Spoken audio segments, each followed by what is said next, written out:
Hi, welcome to Midwest Magic Cleaning. My name is Lars Metallica, and to understand this week's video, we'll need to do a quick little 1-minute recap on last week's video. So shut up. Last week, we went into the house of a couple who were going through some major depression, and they already lived in a pretty worn-out house, and they were having some financial problems. So we spent a very minimal amount of money and then cleaned and revamped their house, specifically the living room and the kitchen. We were able to turn what was kind of a gloomy dungeon-like place into a warm, inviting, adult-looking place. And I don't say that to make fun of them or criticize them. They admittedly were in a place where they needed some help. So we helped them. We helped them straight to hell. I don't know what that means. However, many of our viewers pointed out that there's more that we could do and more that we'd like to see done. And we agreed. So with the money that last video is projected to make, I went out and dropped about $900 on paint, painting equipment, bedspreads, pillowcases, pillows, tools, decorations, and 4 live wolves. Because if you're not decorating your house with wolves, do you even have a home? Sincerely, all dumb dad jokes aside, we wouldn't have been able to do this had it not been for you guys watching the video and hitting the subscribe button. So from the bottom of my cold, dead black heart, thank you. And you'll see how much of a difference you made when you get to the end of this video. It's pretty crazy. So even after all the work we did the first time decluttering and cleaning this kitchen, everything was still covered in really old dirt and nicotine and just grime that builds up over the course of decades. I mean, the house is pretty old and it's been a while since anybody's just done a deep dive, deep clean. So that meant that any painting we were going to do wouldn't actually stick unless we cleaned the entire kitchen top to bottom, like really cleaned it. Cleaned it right in the face, right in its stupid kitchen face. Suck it, kitchen. I don't want to suck it. You suck it with this Brillo pad, Mr. Clean. So anyway, Jason cleaned the entire kitchen from top to bottom with Mr. Clean and a scouring pad. And the point here is not to get off the stains because we're going to be painting right over stains anyway. But we did have to get off any remaining grease, grime, nicotine, yak fur, just anything that happened to be left over on the walls. One thing I learned years ago is that 70% of painting is prep work. If you don't prep it right, the paint job is going to come out crappy. And if you really don't prep it right, it can explode. Well, probably not, but I mean, it's not going to look good. So step 1 is cleaning. Step 2 is going to be sanding. There are a couple of issues that we ran into with this room. The first was the aforementioned dirt, but the second is it's actually been painted a lot over the years, and the last time it was painted, they used oil-based paint. We're going to be painting this with just regular everyday room paint. I think it's latex. That doesn't really stick to oil-based paint. So in order to make that adhere, we have to do a 2-step process. One is sand it, just to scuff it up. Then we clean all that dust off with just a wet rag. It doesn't matter what you clean it with. And the second step is priming it with a really good primer, typically a bonding primer, which is kind of like a mixture of glue and primer in layman's terms. We could not find a traditional bonding primer, but we found the next best thing, which is Kills, specifically Kills 2. That is an adhering primer that is also really, really good at covering up stains. In fact, that's what the original Kills was meant for, was getting rid of stains at the primer level, so you didn't have to put on like 19 million coats of paint. If we were to just put the paint on without the primer, it would have not stuck to the old oil-based paint, and anything that they put on their counter would have just peeled the new paint off. We ended up having to use 4 coats of primer in this room, and that's why they call me Optimus Prime.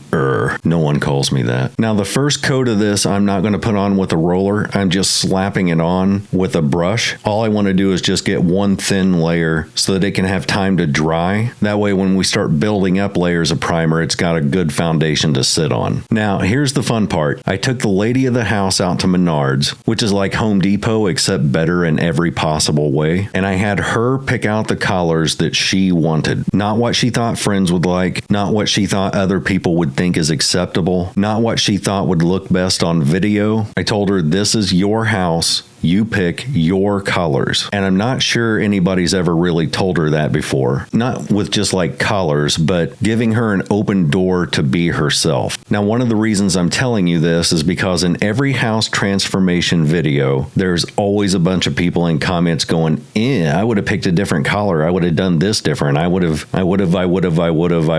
This is not for you. Her kitchen is not yours. The color scheme that she picked out is perfect because it's hers. colors. Now, she did need some help in designing how to make it work because she picked out 2 tones of green. She's a big fan of green. The primary green that we're using is a forest green that's like a pine, a deep green that's so dark it's almost black. The second green shows up on camera almost like lime, but it's not. In reality, it's more like an olive or a duffel bag green, like an army duffel bag. Maybe a little bit more colorful than that, but the point is the camera makes it look way brighter than it actually is. So my main fear when we first put this on was that it was going to be too dark and we'd have the same problem as whenever all the furniture was black. It just got to be too depressing. But whenever you break it up with that light green, and you'll see that happen in here in just a bit, it makes it much more palatable, and I think comes across as a really nice balance because it has a really good contrast. And whenever I design something, contrast is the most important thing that I keep in mind whenever I'm painting or arranging a room or whatever. I want contrast not just between colors, but also texture and shapes. So in order to break that up, I had to figure out blocks of color that I could do dark and blocks that I could do light and figure out ways to tie those together. So my input here was taking the colors that she chose and figure out a way to work those together so that they didn't dampen a mood or turn the room into some sort of chaotic feeling entity like your mom. Hi-yo!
The way I made that work was by painting the back wall and the framework of the cabinets that dark forest green. Then I'm going to paint the cabinet doors the lighter green, and then the little embossments or indents in the cabinet faces, I want to paint those with the forest green as well, so it'll give it sort of an outline. When we get to the wall that's perpendicular to it, we're going to reverse those. So all the right angles of the room will have a positive negative sort of effect. And then the light colors break up the dark colors, and the dark colors break up the light colors. Because of those details, it added an immense amount of trimming. I spent like 2 days in here just trimming. But like they say on the show This Old House, the money's in the details. I put a lot of detail into this. So give me my money, son.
Another thing to point out, we're going to be painting over some hinges and we're going to be painting over some outlets. Not all of them, but those were all painted over before, so we're just going to continue that tradition. Also, some people will notice that we're not taking off the cabinet doors to paint. That would be the easiest way to do this. However, because those have been painted so many times, specifically the hinges, they're filled with hardened paint, and so we'd have to dig all those out in order to get the hinges off. And these are so old that I'm genuinely concerned that if we take the cabinet doors off, we're not going to be able to get them back on again. The wood's really got some damage in it and they all need replaced. But not to be deterred from the hardest possible method of painting cabinets, I just went ahead and dove in and started doing my thing. Get my thing on, thanging it up. You will be happy to know that I did pull out the fridge and painted behind it. However, I am not ever pulling out a gas stove, not for cleaning, not for painting, not for a high stakes competition where people pull out gas stoves. So I just painted around that and behind it as best I could from like right where it sat. And that's why they call me No Stove Pullin' Johnny back in Nova Scotia. Yo man, is that old No Stove Pullin' Johnny? I don't know. Let's ask him to pull out our stove and see if he denies us. I bet he does. Now this video is already going pretty fast, but I'm going to double that speed whenever I get to the second coat because everything got 2 coats. The ceiling actually got 3. Oh, that's right. We painted the ceiling too because that's how we roll, son. Oh, speaking of stupid, I forgot to tell you guys that we have a new t-shirt up in the merch shop. It says Live, Laugh, Spin Kick. I should have told you that like 2 weeks ago so everybody could have bought one for Christmas because who doesn't deserve that? But I forgot because sometimes I am an idiot. Anyway, that's there if you want one. And if you don't want one, it's still there.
Putting on the light green paint was really tedious because with the dark green, that's the first color I'm putting down, so it doesn't matter if I get it everywhere because I can just paint over the overlap. With the light green, I have to be much more precise so I don't get it all over the dark green, but doing it the way I'm doing it is still faster than using painter's tape. I used to own a small painting company with my brother a few years ago, and I just got used to painting without tape. If you're trying this yourself and you've not done a lot of painting, definitely use tape. The method that I use is to get everything as close as possible, and then if there's any overlaps, I take a small like watercolor brush, just a little crafting brush, and do touch-ups with that after I'm done painting. So suck it.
Some tips if you're ever doing this, especially with a countertop. One, I would suggest that you not paint a countertop. However, this one had been painted several times before, and the last color it was painted was black, and it just wasn't working. So we opted to paint over it, if for anything, just so it would match the rest of the kitchen. If you're painting a countertop, make sure you use a really good bonding primer, and then get a paint that is enamel, because when that dries, it'll actually make like a shell, and it's a much harder, durable paint than regular everyday house paint. We did not have that option, so we had to use regular latex. It's either latex or acrylic, but I think it's latex. You can still get away with that if you use a good primer. However, you need to really let that cure for like a week. Normally, you'd let a paint cure for a couple of days, and for walls and trim, that's fine. But for countertops, you really want to let that set for as long as possible before putting anything on top of it. Otherwise, what happens is that you scoot something across the counter and it just tears the paint. You can scrape it off with your fingernails.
This felt so good to do that we've decided we're going to do it as often as possible. I'm still going to clean hoarder houses because I love doing it. I'm still going to help people who just need clutter removed. I'm still going to help people who need cleaning because they can't do it themselves or they can't afford the help. However, this type of project was so fun, and the appreciation that she gave us when we were done was so cool, and she looks so genuinely happy that I want to do that for as many people as possible. So we've already started to look for people in our area who would want the same sort of thing, and we're just going to continue doing what we've been doing, taking the money we make here on YouTube, feeding it back into the help, except now instead of gas and cleaning supplies and hotel rooms, we'll also be able to get curtains and rugs and furniture and decorations and paint. I know how to fix a lot of small things around the house, so I'm going to jump in and do that as well, which reminds me we actually did a couple things off camera here. We found out that 2 of their sinks were broken, 2 of them had drainage problems, 1 of them had a leak, and then 1 of them had a faucet that sprayed water everywhere. Both of those had been in that condition for at least a couple years, and the irony is that the fixes only cost like $15 per sink and took less than 5 minutes. So one of their big surprises when they got home from work was going into the kitchen and then the bathroom and finding out that both sinks run perfectly fine now. And the cool thing is I didn't cuss or call the sink an idiot even one time, because I would never do that because I'm a gentleman. Now here's another update upside. When we bought that paint, I purposely bought too much. So we're going to do the same thing with their living room, and they have 3 small bedrooms and a bathroom. We're going to do this to all their rooms in their house. So this video is not the last you'll see of this house. And if you think these colors are bold, wait until you see what we're going to be doing to the living room. It is going to be crunchy. I don't know why I said crunchy there. Let's try to make crunchy happen instead of cool. Man, did you hear that new Slipknot album? Shiz was crunchy.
Normally, a room this size would take me a day to paint. However, because we had 2 colors and a really complex set of trims and cut-ins, and because the room had so many different angles, this took me about 4 days to paint, and almost all of it was just trimming. Once I got to the roller, that part took maybe 15 minutes. When we get to the living room, that should go much, much quicker because we're just dealing with 4 walls and a tiny, tiny bit of trim. There's no reason you should know that except for it dictates how fast I have to speed up the video because I had like 20 hours of footage here. The living room shouldn't have nearly that much, so it won't be going at lightning speed. I mean, part of the video is sped up. What you're watching right now is real time. Those espressos hit different, son. So seeing the colors come together in the way that they are, you're probably already wondering if that's going to be too much in the kitchen. And if we just left it like that with no decoration, it probably would be. So we're going to utilize some things like some curtains that we used in the last video that'll help break up some of the solid colors. The fridge and the stove by themselves will help break it up because they're both white. There's a small pantry type shelf that we'll put in here in the middle of the light green wall, and that'll break that wall up. But then we'll also utilize some pictures and then the everyday counter things like a microwave, coffee maker, Chris Pratt. You'd be surprised how few things it takes to break up a solid color. While we're waiting on me to hurry the hell up, if you didn't know, we have a member section and we have 3 tiers of members. There's a $1.99 tier, and that gets you access to Discord and a little badge thing by your name. I think that gives you some sort of power. I'm not sure. I don't have one. We have our normal $4.99 a month tier, and that gets you an extra video every Wednesday. And then we have a crazy, ridiculous tier called Team Filth. I won't even say the price on that one. I was asked to do it. I did it, and we have a handful of people who took it because they're as crazy as I am. And they actually get a live feed of me doing these cleanings. So I'll do like a members only stream just for them. I'll run a camera while I'm recording so we can just kind of shoot the breeze and hang out while I'm doing these cleanups. If you can't afford something like that, even if it's the $1.99 tier, please don't do it. It's just an extra little perk I threw out there for people who want to help support the channel in some sort of direct monetary way. It is not necessary. I'm doing just fine. But if you like that sort of thing, it's there. We also have a merch shop with t-shirts and coffee mugs and all kinds of stuff you can put our ridiculous phrases on. We don't really make a lot of money off that stuff. I just wanted to take some of our more ridiculous phrases and put them on t-shirts. I mean, it just makes me giddy whenever people buy them. The idea of somebody wearing my suck it shirt makes me laugh. But truthfully, the number one thing you can do to help support the channel is subscribe. The thing that I actually want from the channel is the gold plaque, and you get that at 1 million subscribers. And as of this recording, we just broke 350,000 subscribers. Is that not crazy? Say it's crazy. Say the phrase, it's crazy. I can't hear you say it, but I want to know that you did.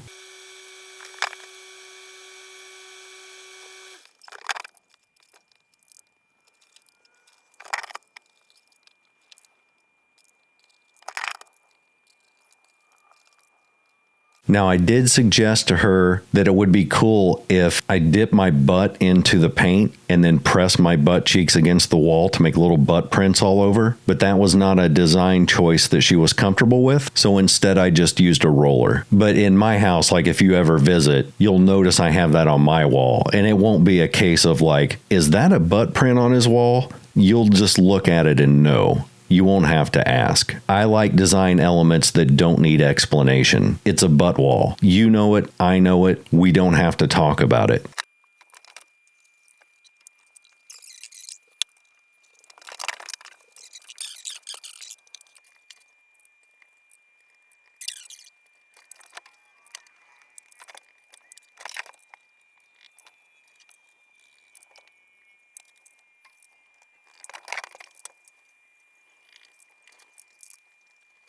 The last thing I had to do was the ceiling, and this had not been painted in a very, very long time. Jason actually primed this off camera. Before he primed it, that ceiling was brown. Now, the hardest part of a ceiling like this is the trim work because it's textured. Thank God it wasn't popcorn, but it is textured, and that makes it really hard to cut in trim because the texture wants to bounce your brush around, and your brush wants to flow over the lines of the texture and not get into the dips. So you have to use the end of the bristles in order to get into those dips, and it makes trimming take forever. On top of that, you need to do at least 2 coats. I think I did 3 in order to cover up all the old brown and the old stains. But once I got that all done, the actual rolling part took hardly any time at all. Now it helps that I'm 6'4", so I didn't need to use a ladder or an extension pole. So if you're painting a ceiling and you're having trouble with it, you could try being 6'4", and that will probably solve the issue right away. But if being 6'4" is like offensive to you or it goes against your religion, then just a plain extension pole should work. They sell those at any hardware store. Those screw right into the end of your brush roller thingy. Again, the same method on this ceiling as we used everywhere else. We use Kills primer to help alleviate the stains, and then multiple coats of ceiling paint. I did splurge on this ceiling paint. Normally it's like 1 or 2 coats of Kills primer to get rid of the stains, and then at least 2 coats of regular ceiling paint. If you've got one that's really stained up and really brown, splurge on the ceiling paint. Normally it's like $20 a gallon or less. The higher end ceiling paint can go on thicker and with a little less effort and may use way less coats. So I did splurge on the ceiling paint. I think the one that I got was like $45 a gallon. But if I had gotten regular ceiling paint, I would have doubled the amount of coats I needed to cover up all the stains. So shut up.